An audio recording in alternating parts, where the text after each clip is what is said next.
Épisode 28. Après. On continua. Il n'y avait pas le choix. Moi, il me semblait que le temps s'était arrêté pour toujours, qu'il n'existait plus, qu'il était gelé depuis ce jeudi-là vers midi. Une plage vide, déserte, immense. Et parfois je me disais au contraire que nous nous retrouvions devant une somme insensée de semaines, de mois et d'années qu'il faudrait effeuiller, vivre, meubler, mais qui serait impossible à habiter. Aucune conversation n'aurait plus de sens.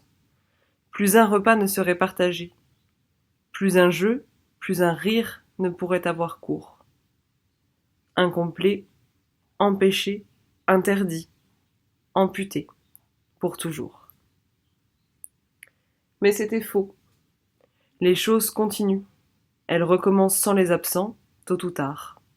On se remet à parler, à rire, à travailler.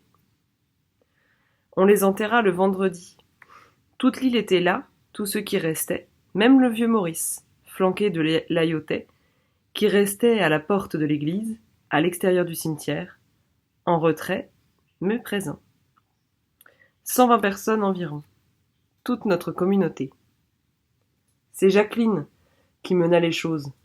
Elle était habituée du prieuré.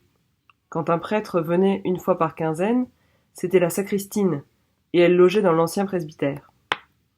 Dans l'église des martyrs, si souvent vide, les mots qu'elle lut, ce que d'autres dirent à tour de rôle à propos de Pascal et Françoise, glissèrent sur moi.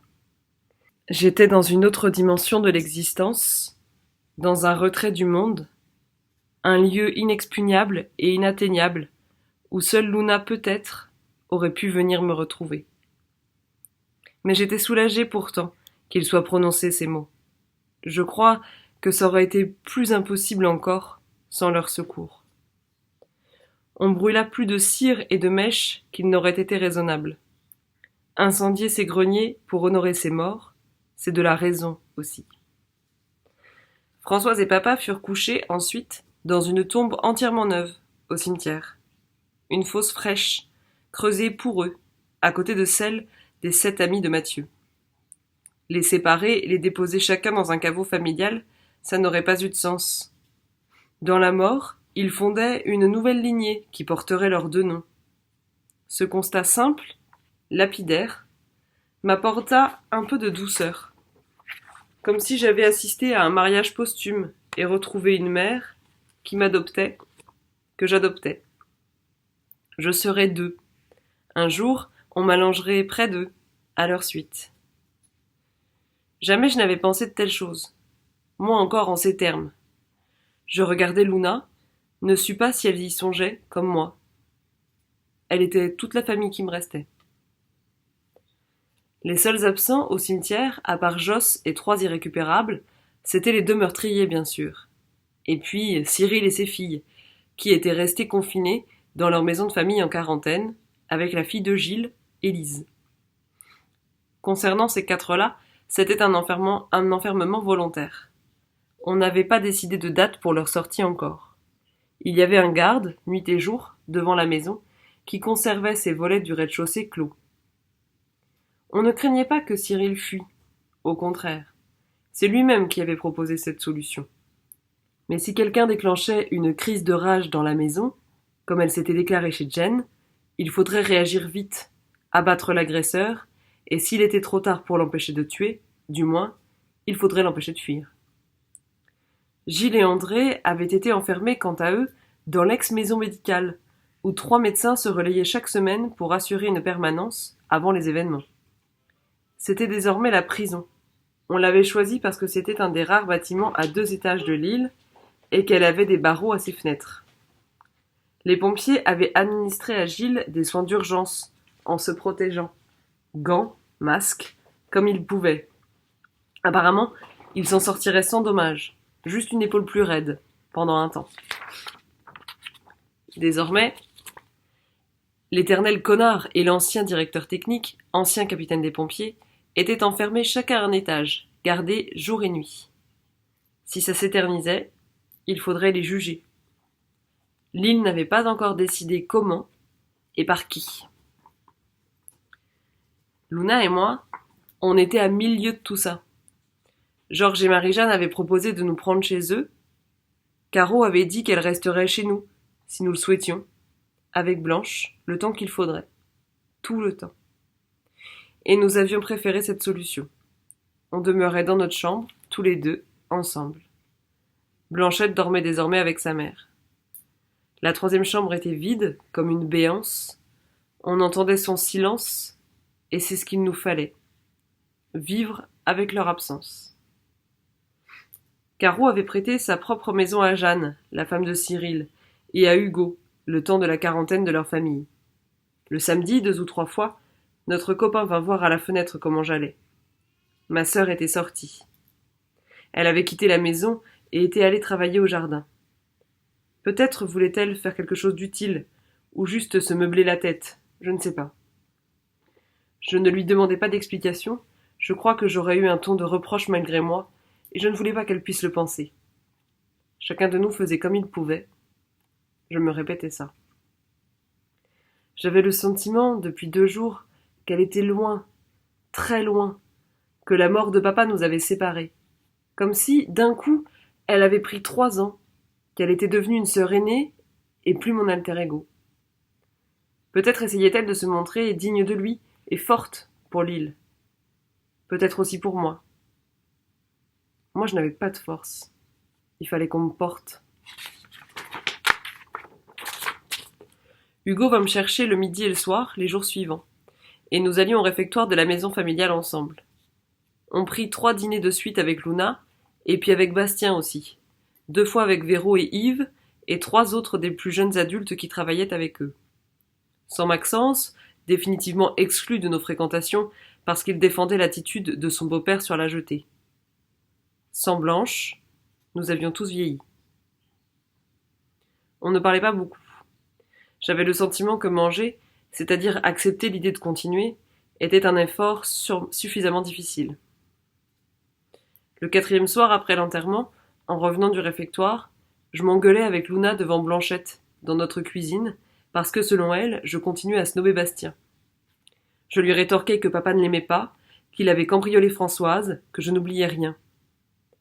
Elle me répondit qu'il avait tout essayé pour sauver notre père, tout, et qu'ils en avaient parlé, que Bastien reconnaissait qu'il avait eu tort, pour le vol, que c'était papa qui lui avait appris les trucs les plus utiles aux pompiers, qu'il l'avait le premier considéré comme un adulte, et que c'était Françoise qui lui avait trouvé son stage, au garage. Sans eux, il serait aussi con que son père, avait-il dit. Et Simon, tu le remplaces déjà ? Demanda Blanche. Ça n'a rien à voir, s'emporta Luna. Tu comprends rien. Tu ne guettes même plus les feux. Je réalisais que moi aussi, j'avais tout à fait oublié depuis 5 jours l'hypothèse d'un retour de Simon. Plus rien n'avait eu d'importance. Quand Luna eut claqué la porte, je dis à Blanchette. Excuse-la, on va recouvrer nos esprits. Là, c'est juste que... Enfin, il faut du temps. Tu peux pas... Je m'arrêtais dans ma phrase. J'avais réalisé ma gaffe et l'avais retenue juste avant de la commettre. Mais Blanche avait saisi. Je peux pas comprendre ? Termina-t-elle. Moi aussi j'ai perdu mon père, Jo. Et j'avais 7 ans. J'aurais dû la prendre dans mes bras. Je ne savais pas. Il fallait continuer. Les marées, le vent, le travail, les fumées sur le continent imposaient leur rythme, différent de celui du deuil. Il n'y avait plus chez nous de maire, ni de premier adjoint, plus de directeur technique.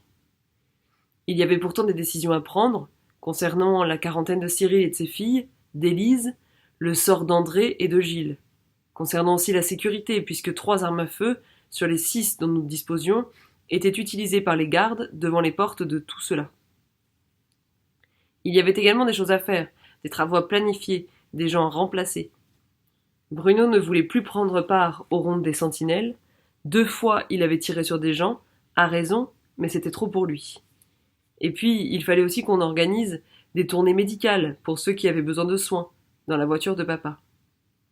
Un soir, le mercredi, je crois, on vota à la maison familiale pour renouveler le conseil. JP, qui dirigeait la séance, se tourna vers nous, en préambule, et dit qu'on ne les remplacerait pas, mais qu'il fallait en revanche continuer sans eux. On hocha la tête. Tout le monde vota. Même nous, les ados, puisque désormais, Luna et moi remplacions Pascal et Françoise et qu'Hugo représentait Cyril, absent. La limite d'âge fut fixée à 13 ans, ce qui, en revanche, exclut Blanchette. On ne demanda à personne de se porter candidat. La règle, c'est que nous étions tous responsables de notre avenir commun et que personne ne pouvait se récuser. On inscrivit chacun 4 noms sur un morceau de papier, 2 hommes et 2 femmes, qu'on plaça dans un chapeau. À la fin, il y eut un conseil. C'était Aline, Bruno, Cyril, Georges, Soisic, Jacqueline, la vieille Yvette, Gérard, Patricia, JP, Véronique et Yves. Des jeunes et des vieux, ceux qui avaient pris l'île en main, qui l'avaient nourri, protégé, surveillé, cultivé, éduqué, qui en gardaient la mémoire et en portaient l'espoir. Bastien avait reçu une voix. Ses yeux brillaient. Il n'était vraiment plus le même. Daniel restait le nouveau capitaine des pompiers. Bruno serait responsable des sentinelles. Il connaissait mieux que quiconque le poids de tirer sur autrui. Cyril serait suppléé dans ce conseil par Jeanne, le temps de sa quarantaine. Le docteur Gillot accepta de coordonner les soins, dont Patricia s'occuperait. Elle avait été aide-soignante avant de reprendre l'épicerie avec Jacques. Georges et Marie-Jeanne furent chargés de réfléchir au procès d'André et Gilles. Avec ces 12-là, et toutes les bonnes volontés, on tiendrait. Il nous restait 5 jours, à nous, la bande. Mais on ne le savait pas, évidemment. Quand on rentra ce soir-là, on se sépara entre nos 2 maisons avec Jeanne. Luna, tout à son nouveau rôle de grande fille responsable, dit qu'elle allait aider Caro à ramasser sur les fils la lessive de la semaine. La pluie menaçait. Moi, je pédalais derrière Hugo, avec Blanche sur mon porte-bagages. On alla jusqu'à l'anse des Coquilles. Il n'y avait pas eu de feu sur le fort d'Aîné, il n'y avait que la nuit. Je cherchais une parole consolatrice, pleine d'espoir et mensongère. La durée de l'absence de Simon amenuisait les chances qu'il revienne, on le savait tous. Je ne trouvais rien d'optimiste à dire, je m'apprêtais à formuler une platitude. J'ai réfléchi, à propos de la moque, dit Blanchette, comme pour m'en empêcher. Et aussi à propos de tout ce qui vient d'arriver. Elle avait ce ton sérieux, inimitable, celui des révélations. Et tu penses que... demanda Hugo. Oui, ça ne peut pas être un hasard. 2 meurtres. Ça n'était jamais arrivé. Je n'avais pas envie qu'elle mêle la mort de mon père à des suppositions. C'est juste la conséquence de la connerie de Gilles, dis-je. Et de celle d'André, approuva Hugo, qui n'oubliait pas que le capitaine s'était opposé au retour de ses sœurs. Peut-être, oui, approuva Blanchette. Ou peut-être que ces 2 meurtres ont quelque chose à voir avec ce qui se passe là-bas. Elle montra le continent noir, où sa sœur, son frère et le mien avaient été engloutis. Et si la moque était déjà là, parmi nous, depuis le début? La suite au prochain épisode.